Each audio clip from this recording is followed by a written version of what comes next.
Hello friends, TIFR-GS wild life biology के 2018 के paper से लिया हुआ एक क्वेश्चन हम आज सॉल्व कर रहे हैं।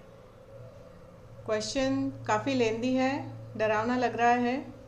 चलो सॉल्व कर लेते हैं। Question based on prey predator relationship. ठीक है, तो यहाँ देखो, prey predator relationships are often described in terms of life dinner principle in behavioral ecology. Which of the following combination of statements best describes this principle as well as the relative evolutionary rates of the prey and predator species in a population? ये हमें पूछा है। तो यहाँ पर हमें 4 statements दिए गए हैं। प्रे प्रेडेटर रिलेशनशिप की लाइफ डिनर प्रिंसिपल जो है उसके हिसाब से ये इनमें से कौन से स्टेटमेंट्स करेक्ट है ये हमें बताना है। ओके, तो let's see first statement. This principle is so called because the life of the predator depends on the dinner provided by the prey. हाँ ठीक है। दूसरा स्टेटमेंट देखो, this principle is so called because a prey caught by a predator loses its life while a predator that fails to catch a prey only loses a dinner। हाँ, तो ये जो K statement है, this is the statement of life dinner principle. क्योंकि अगर predator को कोई pray नहीं मिलता है तो बस उसका उस समय का खाना नहीं हो पाएगा। मगर जब प्रेडेटर प्रे को मार देता है तब उसे उसकी प्रे को उसकी लाइफ अफोर्ड करनी पड़ती है। So this is what life dinner principle is. Are you getting me? तो जे से ज़्यादा K statement is more correct. This is a statement for this life dinner principle. आगे देखो क्या है, एल स्टेटमेंट है, the prey species is usually under greater selection pressure from its predators and therefore tends to evolve faster than does the predator species।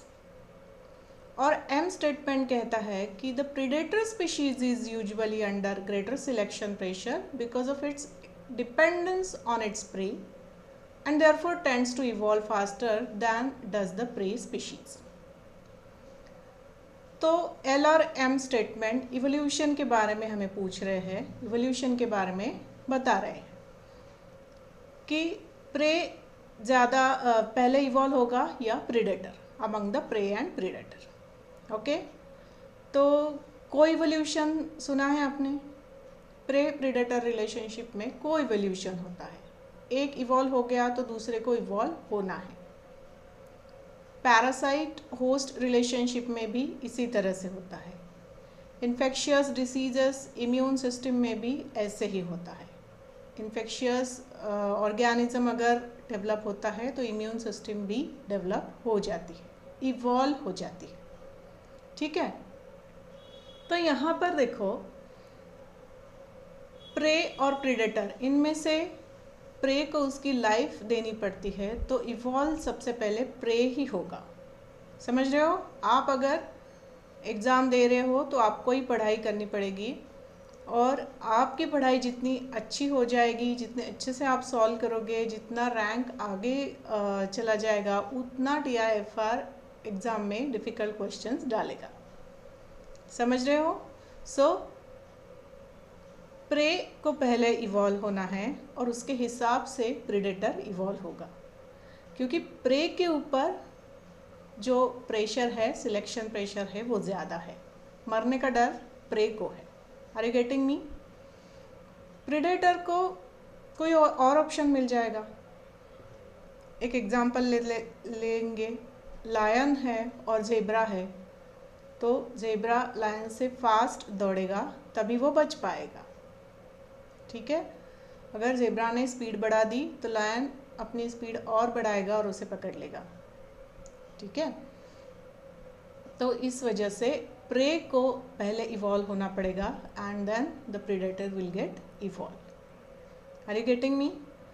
तो यहाँ पर हमारा L statement जो है वो करेक्ट होता है।